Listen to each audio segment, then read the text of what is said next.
वजह से मैं भी उसको पकड़ लिया मैंने बस। फिर कितनी देर तक गला दबा के अपने खड़ी रही वहाँ पर? कितनी देर तक? 2 मिनट तक? नहीं 2 मिनट तक नहीं, 1 मिनट शायद। जिस तरह हम सारे जानते हैं, कराची में 23 दिसंबर को 23 नवंबर को 2018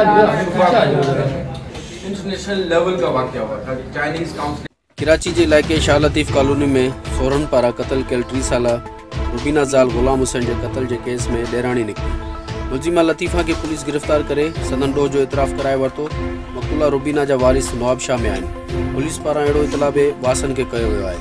इन मौक़े ते मुलज़िमा लतीफ़ा ॿुधायो त मूं पंहिंजी भॼाई खे घुटा ॾेई क़त्ल कयो ऐं संदसि लाश खे लिकाइण लाइ दफ़नाइण जी भी कोशिश कई, पर पुलिस के ख़बर मिलण बाद गिरफ़्तार कयो वियो आहे। अहिड़े वाक़े जो केस शाह लतीफ़ पुलिस थाणे ते दाख़िल करे वरितो आहे ऐं लाश के पोस्टमार्टम लाइ जना अस्पताल मुंतक़िल कयो आहे। ॿिए तरफ़ कराची चीफ डॉक्टर अमीर अली शेख DIG ईस्ट में प्रेस कॉन्फ्रेंस कंदे चयो त चाइना कौंसल ते हमले में तमाम इदारनि नाकाम कराए छॾियो आहे। 5 मनसूबा साज़न के गिरफ़्तार किया वियो आहे। असलो रेलवे के ज़रिए कराची पहुंचायो वियो। बल्दिया में वाक़े एक घर में दहशतगर्दनि रिहाइश भी कई। चाइना कौंसल खाने ते हमले की मनसूबाबंदी अफगानिस्तान में कई हुई। अफगानिस्तान में असलम मचू नाले मास्टरमाइंड हो।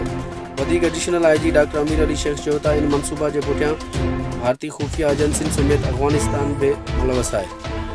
ॿिए तरफ़ DG rangers Sindh major general Mohammad Saeed जो कराची की अकरा यूनिवर्सिटी में मुनक़द एक प्रोग्राम में शिरकत कई।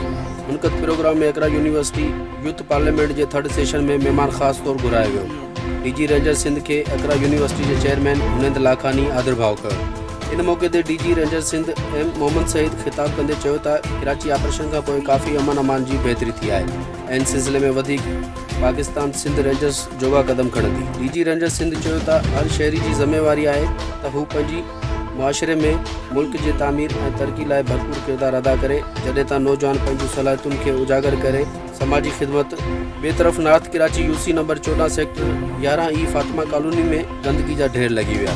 शहर में आबादी वाले इलाके में गंदगी जा ढेर लगन करे रहवासिन सख्त परेशानी में मुब्तला आहिनि। इलाके में सफाई न हुअण करे मुख्तलिफ़ ख़तरनाक बीमारियों जो भी पिण जन्म शुरू थी वियो, जंहिंमें एलर्जी, TB, अखियुनि की बीमारी, ख़ारिश, दस्त और उल्टी जहिड़ियूं ख़तरनाक बीमारियूं शामिल आहिनि। मेयर कराची के नाअहली सबब इलाके के रहवासिन पारां सख्त लफ़्ज़नि में मज़म्मत कई ऐं संदसि मेयर कराची वसीम अख्तर की नाअहली जे करे अॼु असीं इन गंदगी के ढेर में पंहिंजी ज़िंदगी गुज़ारण ते मजबूर आहियूं। इलाके वासियुनि जा वीचार। बागी सागर पवार, कराची।